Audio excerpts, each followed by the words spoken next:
Okay, so the last two of the four immeasurables are immeasurable joy and then immeasurable equanimity. So immeasurable joy is rejoicing in the virtue and good qualities and talents and good fortunes of others, and it's a very good remedy to jealousy. Okay, so especially this time of year, everybody's saying, may everybody be happy and live in peace, and da-da-da-da-da, we spread our good wishes out, and then as soon as somebody gets something nicer than we do, or somebody does something better than we do, then all of our good wishes are gone.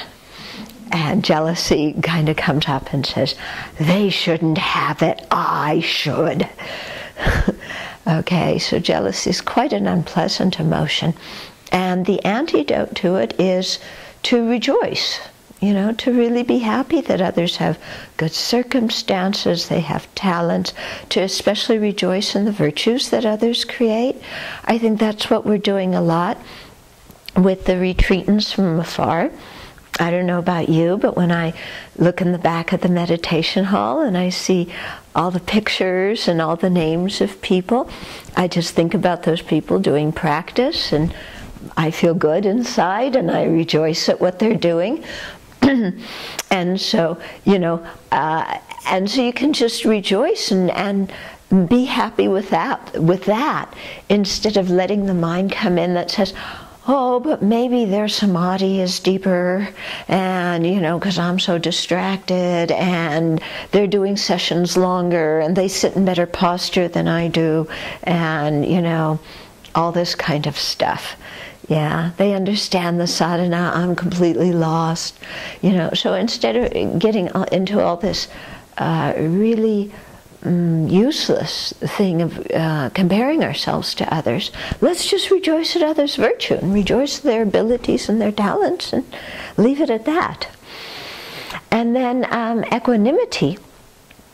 Actually, one more thing about immeasurable joy is to really, it's not just the talents and good things and virtue people create this life, but really wanting them to have good rebirths in the future, and to have the happiness of liberation and enlightenment, and to really rejoice when they have good rebirths and attain liberation and enlightenment.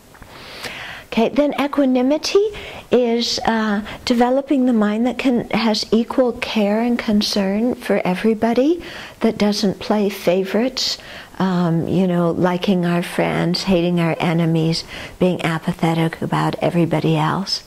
And one of the reasons that all this bias is so ridiculous is that we create the compartments of friend, enemy, and stranger depending upon how people relate to us.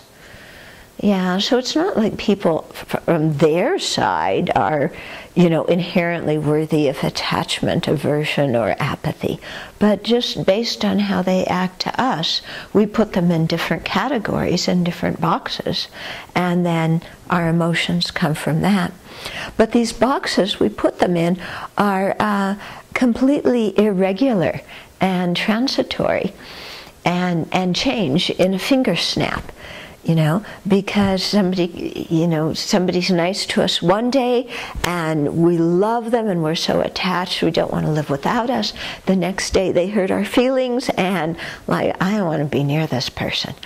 Okay, so we can see right there that this whole thing's of friends, enemies, and strangers. The categories can change just like that, for no other reason except how people treat me. As if that's so important. And I watched it even this morning, because we had to take Maitri, our new kitty, to the vet. Okay, so Maitri is mad at me every time she goes to the vet, even though Venerable Semke takes her. She won't speak to me for many hours afterwards, So one day I'm her friend and she's lying in my lap purring, and then the next day, you know, I'm her enemy because I allowed Venerable someday to take her to the vet. Now, you know, you'd say, well, that's the dumb way a cat thinks, but you know, human beings think the same way and make such, you know, what do you call them? Frivolous, you know, or insubstantial decisions based on a whim like that too. And then, you know, hold grudges or become attached or, you know, become apathetic about others. So instead of that, let's realize that we're all the same. None of us want to go to the vet, and we all want to be happy.